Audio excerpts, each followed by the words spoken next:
Covid महामारी की समीक्षा के लिए यहाँ पर आया हूँ। मैंने अभी अलीगढ़ मंडल की समीक्षा ली है।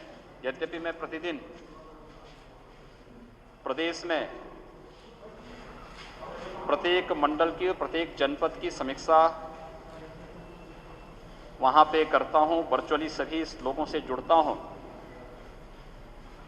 लेकिन पिछले कुछ दिनों से हम लोगों ने फील्ड में उतर करके भी इस महामारी के खिलाफ चल रहे अभियान की यहाँ पर समीक्षा शुरू की है। आज मैं अलीगढ़ मंडल में यहाँ पर आया हूँ।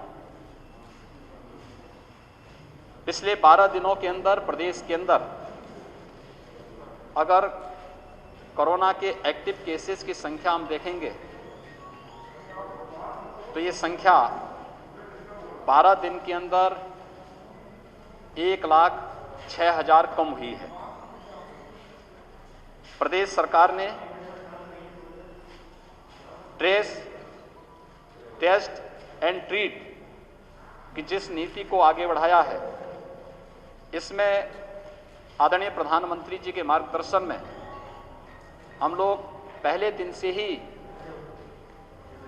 इस अभियान के साथ जुड़े हैं और सेकेंड वेव पर भी हम लोगों ने इसी आधार पर नियंत्रण स्थापित किया है और ये लगातार इस पर हम लोग इसको प्रभावी रूप से इसके संक्रमण की चेन को ब्रेक करने का कार्य कर रहे हैं। व्यापक पैमाने पर टेस्ट हो रहे हैं।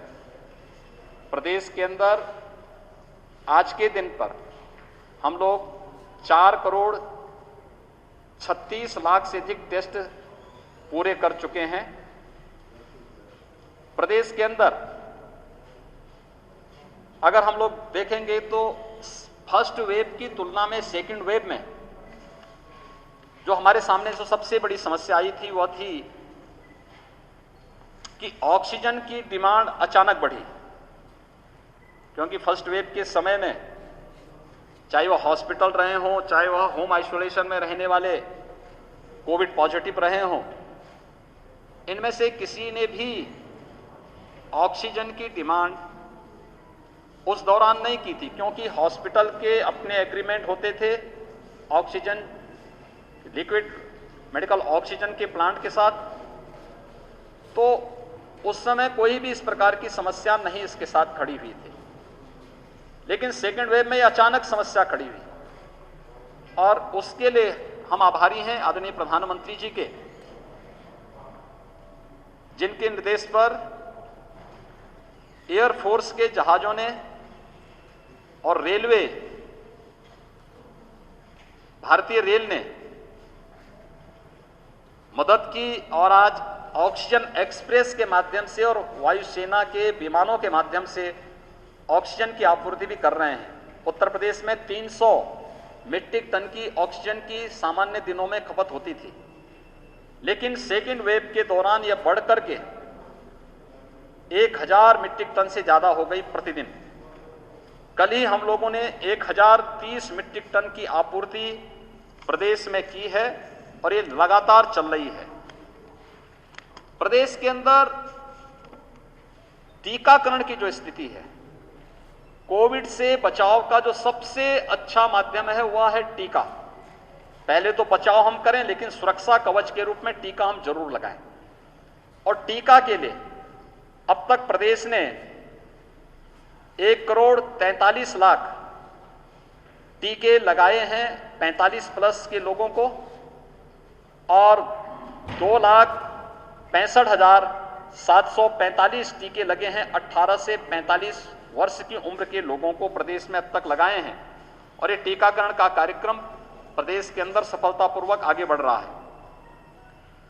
प्रदेश में वर्तमान में ऑक्सीजन की संभावित संकट को फिर से इस प्रकार की क्राइसिस न हो, इसमें प्रधानमंत्री केयर फंड से प्रदेश को 161 ऑक्सीजन प्लांट लगाने की सहमति मिली है। कुछ पर कार्य प्रारंभ हो चुका है और राज्य सरकार भी अपने संसाधनों से अलग अलग विभागों के माध्यम से, स्वास्थ्य विभाग, गन्ना विभाग, चिकित्सा शिक्षा विभाग, CSR से एमएसएमई और अन्य विभागों के माध्यम से भी ऑक्सीजन प्लांट लगाए जा रहे हैं। हम 377 नए ऑक्सीजन प्लांट के लिए वर्तमान में राज्य के अंदर काम चल रहा है।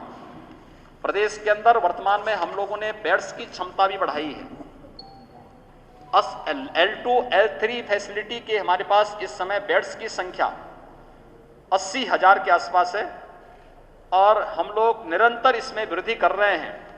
हमारा प्रयास है कि थर्ड वेव की जो आशंका व्यक्त की जा रही है, यद्यपि सेकंड वेव में भी आशंका व्यक्त की थी कि उत्तर प्रदेश में प्रतिदिन 5 से 10 मई के बीच में 1 लाख कोविड पॉजिटिव के केस प्रतिदिन आएंगे, लेकिन आज 12 मई है। 12 मई को उत्तर प्रदेश के अंदर कुल 17,000 पॉजिटिव केस आए हैं। हम लोगों ने उन आशंकाओं को निर्मूल साबित किया है, लेकिन लापरवाही और सतर्कता हमेशा लापरवाही हमेशा छोड़नी पड़ेगी और सतर्कता हमेशा रखनी पड़ेगी। इसी तरह से हम लोग थर्ड वेव की भी आशंका को ध्यान में रखते हुए अभी से हम लोगों ने इसकी तैयारी भी एक अलग से टीम लगा करके प्रारंभ कर दी है कि पीडियाट्रिक्स के आईसीयू का निर्माण अभी से हर जनपद में प्रारंभ हो, उनकी ट्रेनिंग के कार्यक्रम हो। पोस्ट कोविड का जो एक इफेक्ट देखने को मिला है ब्लैक फंगस के रूप में, इसकी ट्रेनिंग और इसके उपचार की प्रॉपर व्यवस्था हम लोगों ने लखनऊ से प्रारंभ कर दी और 1-2 दिन के अंदर हमारे एक जनपद में इसके बारे में वर्चुअली इसका सेमिनार करके इस कार्यक्रम को आगे बढ़ाने वाले हैं और इन चीज़ों को तेजी के साथ आगे हम लोग इस कार्यक्रम को आगे बढ़ाने की प्रक्रिया हमारी चल रही है। हम लोगों ने जो हमारे बड़े मेडिकल कॉलेजेज हैं, बड़े हॉस्पिटल हैं, वहाँ पे LMO प्लांट या एयर सेपरेटर प्लांट ऑक्सीजन आपूर्ति के लिए लगाए हैं, लेकिन जो दूर दराज के जो हमारे CSC हैं उनमें भी ऑक्सीजन की आवश्यकता लोगों को पड़े, इसके लिए 20,000 से अधिक हम लोगों ने अब तक ऑक्सीजन कंसंट्रेटर पूरे प्रदेश के अंदर उपलब्ध करवाए हैं। ये ऑक्सीजन कंसंट्रेटर ऑक्सीजन की आपूर्ति वहां पर आराम से 5 घंटे ऑटोमेटिक वो चलते हैं, एटमॉस्फेयर से ही वे ऑक्सीजन लेते हैं, उसके माध्यम से इसको चलाने का काम कर रहे हैं और सफलतापूर्वक ये प्रदेश के अंदर संचालित हैं। अलीगढ़ मंडल में आज मैं आया हूं। अलीगढ़ मंडल में यहां पर एक्टिव केस की संख्या अब कम होती जा रही है। पिछले 1 सप्ताह में यहां पे लगभग 200 से अधिक एक्टिव केस कम हुए हैं। पॉजिटिविटी रेट में निरंतर गिरावट है। अगर ओवरऑल कमिश्नरी का हम देखेंगे तो यह पहले 20% के आसपास थी, अब यह घटकर के 5% के आसपास है और हमारा प्रयास है कि इस पॉजिटिविटी रेट को और भी कम लाने के लिए इसके लिए हर एक जनपद को टेस्ट बढ़ाने के लिए कहा गया है। प्रदेश में ऑक्सीजन की आपूर्ति की व्यवस्था सुनिश्चित करने की पूरी व्यवस्था की जा रही है। इसमें ऑक्सीजन के टैंकर भेजे जा रहे हैं, लिक्विड मेडिकल ऑक्सीजन निरंतरता इसमें बनी रहे इन कार्यों को। और मुझे यहाँ पर देख करके इस बात की प्रसन्नता है कि ऑक्सीजन कंसंट्रेटर के निर्माण की कार्रवाई अलीगढ़ में प्रारंभ भी हो रही है, उसका ट्रायल चल रहा है और सफलतापूर्वक ट्रायल होने के बाद अलीगढ़ में उसके कार्यक्रम को हम आगे बढ़ा सकते हैं। इस मंडल में 161 वेंटिलेटर वर्तमान में उपलब्ध हैं जो फंक्शनल हैं। मंडल में ऑक्सीजन के भी 246 कंसंट्रेटर वर्तमान में उपलब्ध हैं। इस मंडल में 14 नए ऑक्सीजन प्लांट स्वीकृत किए गए हैं, जिनमें 3 को क्रियाशील किया जा चुका है, शेष को क्रियाशील करने की तैयारी यहां पे चल रही है। मंडल में अब तक 4,13,280 45+ के लोगों को टीका लगाया जा चुका है और जिन 18 जनपदों में हमारे 18+ के लोगों को टीकाकरण की कार्रवाई प्रारंभ हुई है उनमें अलीगढ़ भी है। अलीगढ़ में जनपद में 5,721 लोगों को अब तक 18+ के उन सभी युवाओं को भी टीका लगाया जा चुका है। मंडल में वर्तमान में 85 एम्बुलेंस डेडिकेटेड कोविड कार्य के लिए लगी हुई हैं और यहां पर इस बात के लिए प्रशासन से कहा गया है कि 108 की 75% तक एम्बुलेंस को आप कोविड कार्य के लिए लगा सकते हैं। हर जनपद में महिला और बच्चों के लिए एक डेडिकेटेड हॉस्पिटल अलग से बनाएं। इसके अलावा यह भी व्यवस्था की गई है कि नॉन कोविड पेशेंट को और कोविड पेशेंट के लिए टेली कंसल्टेशन की सुविधा, और उनके लिए नॉन कोविड पेशेंट के लिए हर जनपद में जो गंभीर रोगी हैं उनके लिए अलग से उपचार की व्यवस्था भी हर एक जनपद में हो।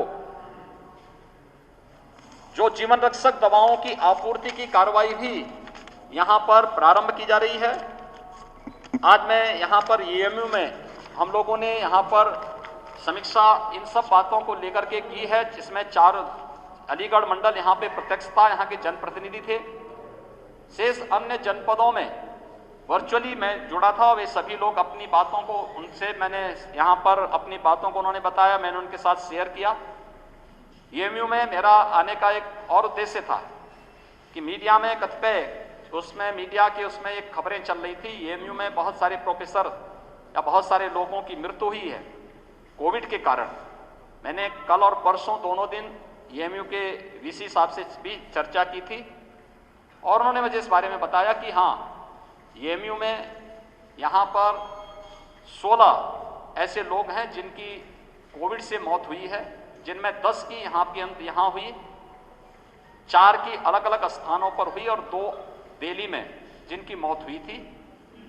लेकिन इसमें सबसे बड़ी बात यह कि जो पहले चरण में वैक्सीनेशन के कार्यक्रम में लोग वैक्सीन नहीं लगा पाए थे, उस कारण से भी ये चीजें हुई हैं। लेकिन अब वैक्सीनेशन के कार्यक्रम के साथ सभी जुड़ चुके हैं और ये वैक्सीनेशन के कार्यक्रम के साथ जुड़ना ये अपने आप में एक सुरक्षा कवच प्रदान करता है। यहां पर ऑक्सीजन की आपूर्ति के लिए उन्होंने डिमांड की थी, राज्य सरकार ने उन्हें ऑक्सीजन आपूर्ति एलएमओ कल से प्रारंभ कर दी है और भी हमने उनको कहा है कि जो भी अन्य आवश्यक संसाधन और सुविधाओं की आवश्यकता पड़ेगी, लोकल एडमिनिस्ट्रेशन, एएमयू प्रशासन, जनप्रतिनिधि मिलकर के इस कार्यक्रम को तेजी के साथ आगे बढ़ाने का कार्य करें। एक एक व्यक्ति का जीवन अमूल्य है। इस समय मानवीय संवेदना सबसे महत्वपूर्ण है। हर एक पीड़ित के प्रति हमारी संवेदना होनी चाहिए और उसको हम संवेदनशील तरीके से बचाने का कार्य कर सकें, यह आज की सबसे बड़ी आवश्यकता है। और मैं अभिनंदन करूंगा अपने सभी हेल्थ वर्कर्स का, उन सभी कोरोना वॉरियर्स का जो इस कार्य के साथ मजबूती के साथ जुड़े हुए हैं और एक एक व्यक्ति के जीवन को बचाने का कार्य कर रहे हैं। मेरी आप सबसे भी अपील है कि बचाव सर्वोत्तम उपाय है, लेकिन अगर कहीं किसी में कोई लक्षण है, किसी को आशंका हो, तत्काल जांच करवाएं। जांच कराने से भागे ना। देखिए, बीमारी को छुपाने से बीमारी समाप्त नहीं हो जाती, वो विकराल रूप धारण करती है। इसलिए आपके पास हमने एक सिस्टम बनाने का प्रयास किया है। हम एक महामारी से लड़ रहे हैं, इसलिए बीमारी को छुपाए ना, बताएं। सरकार हर प्रकार की सुविधा दे रही है, वैक्सीन फ्री दे रही है, दवा फ्री कर रही है, सब कुछ फ्री कर रही है, भारत सरकार पूरा सपोर्ट कर रही है। इसमें बीमारी को छुपाने से अच्छा उपचार कराने में तत्काल आगे आए और जो भी गाइडलाइन है उसका पालन करें। प्रत्येक नागरिक इस बात को ध्यान में दें कि कहीं भी कोई ऐसी स्थिति ना आने पाए जहां पर कहीं संक्रमण की चेन स्प्रेड होती हो। इसको ब्रेक किए जाने की आवश्यकता है। इसलिए मेरी सबसे अपील है कि हम, और खासतौर पर मीडिया के माध्यम से, हम पब्लिक में अवेयरनेस पैदा करें। हाई रिस्क कैटेगरी के लोग, यानी 60 साल से ऊपर, 10 वर्ष से छोटी उम्र के लोग, बच्चे, गर्भवती महिलाएं, गंभीर रोग से ग्रसित कोई भी व्यक्ति या कम इम्यूनिटी के व्यक्ति, ये लोग घर के बाहर न निकलें, घर में भी मास्क लगाएं। दूसरा, हम इस चीज का पालन करें कि अगर किसी भी व्यक्ति को बाहर निकलना आवश्यक हो, सामान्य नागरिकों को भी, वे मास्क जरूर पहनें। कोई चीज का लेन देन कर रहे हैं तो उन स्थितियों में हम लोग ग्लव्स जरूर पहनें या सैनिटाइजर से हाथ जरूर साफ करें और पूरी सतर्कता के साथ इस कार्यक्रम के साथ जुड़ें। टीम वर्क ही रिजल्ट देगी और ये टीम वर्क ने ही ये रिजल्ट दिया है। उत्तर प्रदेश की निगरानी समिति और आरआरटी के द्वारा जो कार्य प्रारंभ हुआ है, विश्व स्वास्थ्य संगठन ने भी उसकी सराहना की है और हम लोग इस अभियान को एक निरंतरता बनाए रखेंगे जिससे प्रत्येक व्यक्ति को हम लोग, चाहे वह हॉस्पिटल में हो या घर में हो, अगर कोविड पॉजिटिव है हम उसको मुफ्त में उपचार और मेडिकल किट की सुविधा उपलब्ध करवा सकें और किसी भी चीज़ की कोई कमी न हो, इस पर हमारा पूरा प्रयास रहेगा। ये प्रयास निरंतर चल रहे हैं। आज मैं यही समीक्षा लेने के लिए आया था। बहुत बहुत धन्यवाद जी।